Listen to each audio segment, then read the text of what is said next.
নমস্কার বন্ধুরা, happy mind কিচেনে আপনাদের স্বাগতম। আশা করি সবাই ভালো আছেন। করলা আমাদের শরীরে রোগ প্রতিরোধ ক্ষমতা বাড়ায়। এটা আমাদের রক্তের চিনির মাত্রাকে নিয়ন্ত্রণে রাখে। ডায়াবেটিস রোগীরা নিয়মিত করলা খেলে অনেক উপকার পাবেন। আজকে আমি করলা দিয়ে মাছের ঝোল করব। করলা আর আলু ভালো করে কেটে ধুয়ে আমি একটা ঝুড়িতে রেখে জল ঝরিয়ে নিয়েছি। করলাগুলোর ভেতরে আমি বিচিটা ফেলে দিয়েছি। বিচিটা যদি নরম থাকে ফেলার দরকার নেই। এখানে আমি জ্যান্ত মাছ নিয়েছি, তেলাপিয়া মাছ। যে কোনো মাছ দিয়ে এই রেসিপিটা করা যাবে। মাছটাকে প্রথমে কেটে ভালো করে ধুয়ে নেব আমি। লবণ আর হলুদ মেখে আমি ম্যারিনেট করে রেখেছি 15 মিনিট। এবার এটাকে আমি সর্ষের তেল দিয়ে ভেজে নেব। এই রেসিপিটাতে আমি অতিরিক্ত কোনো মশলা ব্যবহার করব না, কিন্তু তবুও খেতে খুব স্বাদ হবে। করলার যে তেতো ভাবটা অনেক কমে যাবে। বাড়িতে কোনো অসুস্থ রোগী থাকলে তাকেও খাওয়ানো যাবে এই রেসিপিটা। কোনো রকম কোনো গ্যাসের সমস্যা হবে না। মাছ ভেজে ভালো করে তুলে নিয়েছি।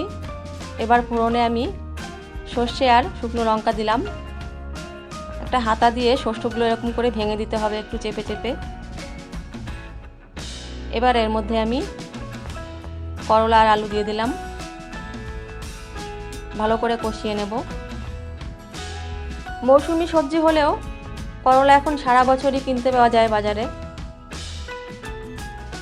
এর মধ্যে এবার আমি কাঁচা লঙ্কা দিয়ে দেব লবণ, হলুদ।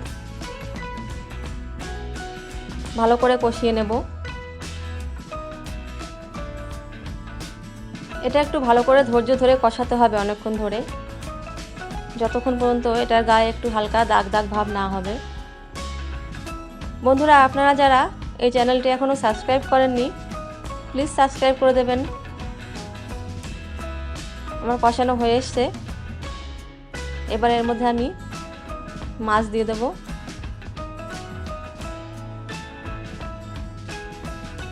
এই রেসিপিটা কেমন লাগলো আমাকে কমেন্টে অবশ্যই জানাবেন। জল দিয়ে দিলাম। ভালো করে একটা ঢাকনা দিয়ে ঢেকে দেব। ঢেকে রান্না করলে তাড়াতাড়ি রান্না হবে। গরম ভাতের সাথে খেতে খুব ভালো লাগে এই রেসিপিটা। আপনারা বাড়িতে ট্রাই করে দেখবেন। রেসিপিটি ভালো লাগলে প্লিজ লাইক শেয়ার করবেন। সবাই ভালো থাকবেন, সুস্থ থাকবেন। Thank you.